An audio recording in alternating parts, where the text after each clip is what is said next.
be my child on that snow-covered mountaintop. Please, Bonnie, don't fret. I wouldn't call the party who has a friend who has a... Who is it? It's me, Mama. Open up. I was there with him. I can't stand the suspense. Start staring mad. Bonnie. Eunice, what the hell are you doing here at this hour? I know I should have called first, but I just couldn't stay in that house another minute. Well, now, don't fret about it. What's the matter? Something wrong? Well, yes, Mama, I would say something was wrong. I have left Ed forever. Oh, don't be ridiculous, Eunice. You two just had another little fight and you got yourself a little bit more upset than usual, that's all. Oh, no. This time it is for good.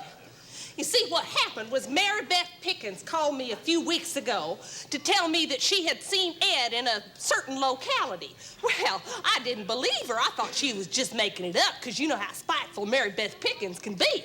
Well, then this morning she called again and she brought it up again. And I said to her, okay, Mary Beth Pickens, you just put your money where your mouth is and you prove it. So she comes by my house, and I get in her car, and we drive down to Ed's hardware store. It's open till 9 o'clock tonight, you know. We parked across the street. Well, first thing you know, out comes Ed around 6 o'clock, leaving the store in charge of that stupid Mickey Hart. So I followed Ed, and are you listening to me, or are you watching that damn TV? Well, I am sorry, Eunice, but it's right at the finish. All three of these women have got an illegitimate baby that they've given up for adoption. And one of them is the mother of that baby stranded up there on that snow-covered mountaintop, and I'm just about to find out which one it is. It's Ruth Roman. Oh, well, thank you very much. I have been sitting here for 2.5 solid hours, suffering through all kinds of damn commercials, just so I can find out which one of them women was the baby's real mother, just so you can come in at the very end and ruin it for me. Ruin it? Ruin it for you? What about my life? My life is ruined. I have left my husband. Don't you have anything to say about that at all? Don't be ridiculous, Eunice. Where are you gonna live? Well, right here with you. Where else?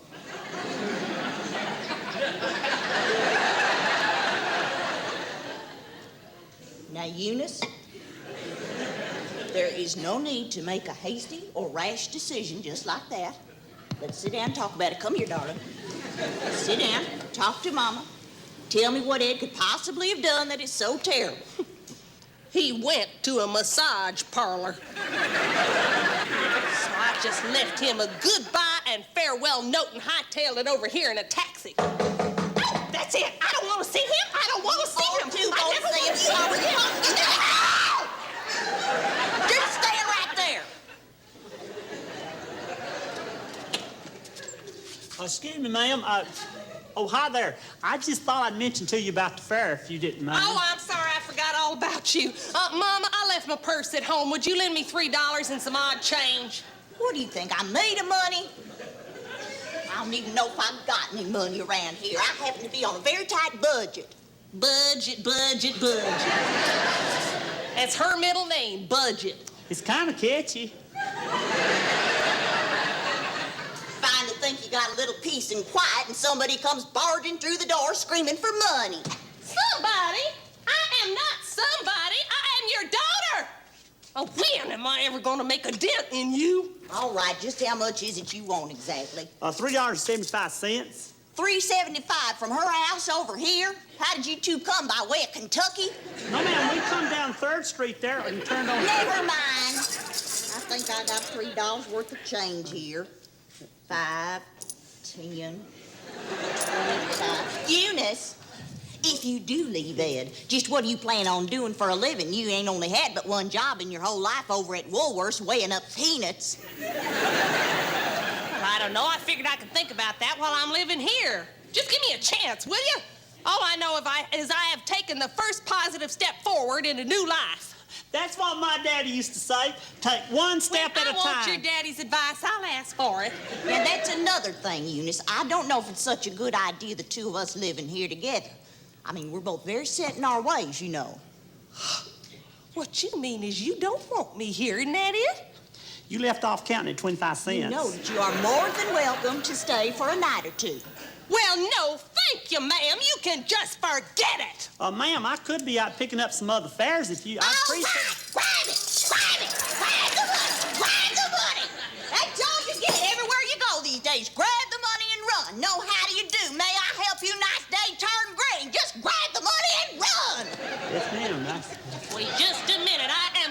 with you. You're gonna take me over to Mary Beth Pickens' house. Well, this Mary Beth Pickens, would she be able to pay you fare? Oh, yeah, she'll give it to you with an open heart. Here, Mama, take your money. I won't stay in this house where I'm not welcome another 10 seconds. I'm sure glad I found out what you're about, even though it took me a lifetime. Oh, that's it! That's it! We're going out the back way. I don't think that's really a good idea. We're not going out the back way. Will you move it? Yeah, here, Ed, before you break the door down. Eunice, will you kindly explain to me what meaning, if any, is in this note? I hope you had a pleasant afternoon at the, quote, store, unquote. You will never see me again. E. You, I take it, are E. Will you please go away? Was I supposed to be someplace other than the store this evening? This evening? Ho, ho, ho. Not this evening. Maybe for weeks. Maybe for months. While your devoted wife and 2 babies were at home thinking you was working at the store. Oh, brother. I must be driving the getaway car for the mafia gang. And here I didn't even know about it. Does the name Roman Pleasure Palace strike a chord with you? Is that you think? That I was in some kind Do you deny it? Well, what would be the good? You wouldn't believe me anyway, would you? You never believe me. That's why this time I came prepared. Mickey, get in here. You quit hollering out my front door like that. The neighbors are gonna think I'm running the massage parlor. Hey, if you don't mind, I think I'd rather have that money your mama promised me than to You count on mean this to Mary Beth tell Pickens. me that you brought that moron Mickey Hart here at a time like this?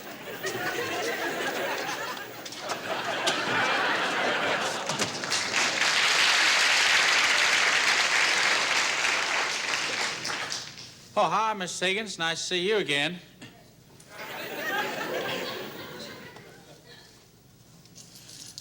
Hi, Mother Harper. Even at this hour, you're looking bright as a button. Don't you Mother Harper me and quit hollering at me. I'm not the one that is deaf, you squirrel head. Say, I don't believe I met you yet. Oh, how you do? I'm Harold Veerkamp. Nice to meet you, Mr. Squirrelhead. Hey, did you lose something here? Yeah, I need about $2.85 more. Oh, there's a dime over here. Here's a dime. See, I asked Mickey to come home with me, Eunice, because I thought you'd join us in a carefree game of hearts. And what did we find? This note. Well, I don't know what kind of bee got in your bonnet, Eunice, but I thought I'd just better bring Mickey along here tonight to tell you exactly where I was this evening. Go ahead, tell her, Mickey. Right. The chief and I was in the store until closing time, which was at 9 o'clock. He did not go nowhere at no time or duck out. Oh, he did not say duck out around 6 o'clock for an hour or so? No, around that time, he was busy as a beaver. He was stacking, sorting, and sweeping.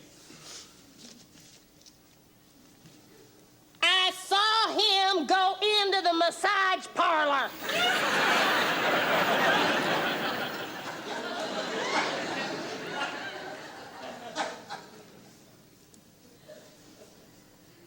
Jig's up. Excuse me, could you move your foot? Oh, I know what you mean, Eunice. Yeah, I did go out about 6 o'clock to get a newspaper. Remember, Mick? Yeah, I went out and then I took a little stroll to kind of uncramp my legs. My leg got all cramped up and I was kneeling down rearranging those light dimmers on the bottom shelf. By the way, Mick, we got to get those light dimmers on the upper shelf. Now, I mean, they're a hot little item now. Right, I'll make a note of that, Chief. Yeah. All right, light dimmer on the upper shelf. Well, any old who, I did go by this gaudy-looking place, and I thought I'd stop in there and ask them where the nearest newsstand was, and... Is that what you went in there for? Is that what you said? Yeah. Oh, really? Then how come that painted-up hussy looked at you and said, "Why, Ed, you little rascal, this is the second time you've been in here this week." Where were you, anyhow? Right behind me? What business is it of yours if I did go into a massage parlor? I mean, what's wrong with it? It is a sin. You have lost your immortal soul and you're gonna fry in hell. A man has to have some emotion in life, Eunice. He was trying them single bars for a while, but they were... Thank you, Mickey. I don't need your help no more. Well, let me tell you something, Ed Higgins. You have lost me. Well, good riddance. Boy, this is almost too good to be true. Maybe it'd be a good idea if we went our separate ways, Eunice. Yes, sir, I can hardly imagine the thrill of walking into my own house without cringing. Oh! You get out of my way, you simp. Look at that buffalo head nickel. You know you can't hardly find them anymore. Eunice, don't you dare let Ed keep the house. You're gonna need it for you and the boys. She can have the house. I hate it. Besides, if I'm gonna be a single man on the loose, I just need a furnished room like Mickey's got. Well, I'll tell you something. Don't take your clothes over to that ultra-clean laundry. They lose the buttons on them and everything. Here's a button. I am not going to be a slave to that house, neither, Mama. A cute little furnished apartment would suit me and my boys just fine. Don't be a jerk, Eunice. Take the house. There ain't an apartment building in this town's gonna take you with them two monsters. Besides, apartment buildings are expensive and you ain't never gonna get a job. Can't you for once ever see something in your life that's hopeful? You know, miracles do happen.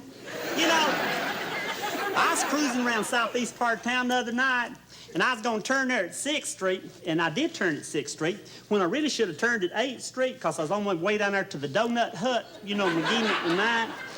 Well, anyway, I got there at 6, and somehow or another, some little old voice right inside me said, turn left here on 6th.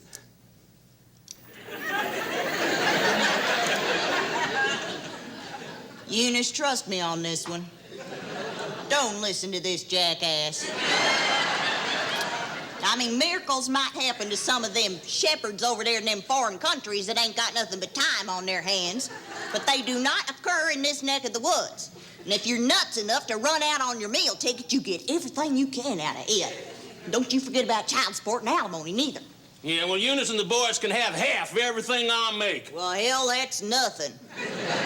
You can barely make ends meet now, Eunice, and you're getting it all except for the $10 now and then that Ed throws away at that massage parlor. It's only $7.50. He was getting a raise. All right, you two, now just come on. I think it's time we cut out all this nonsense. Now, Ed, if you take a furnished room, you're gonna get as buggy as your stooge there. You ain't gonna be able to you're not gonna be able to afford eating out, and you ain't never gonna find another girl dumb enough to marry you. And Eunice, if you try living on your own, you're gonna die of starvation with an open movie magazine sitting in your lap. So why the hell don't the two of you go on home and let me watch my TV?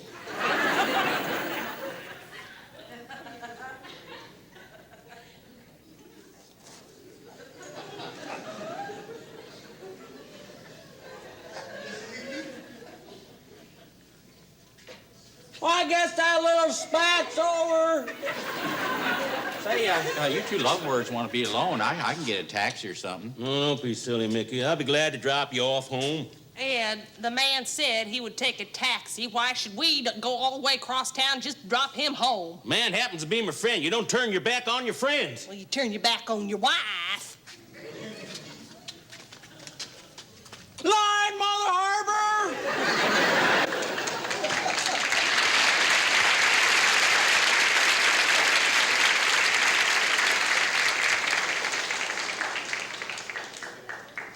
As soon as I find 50 more cents,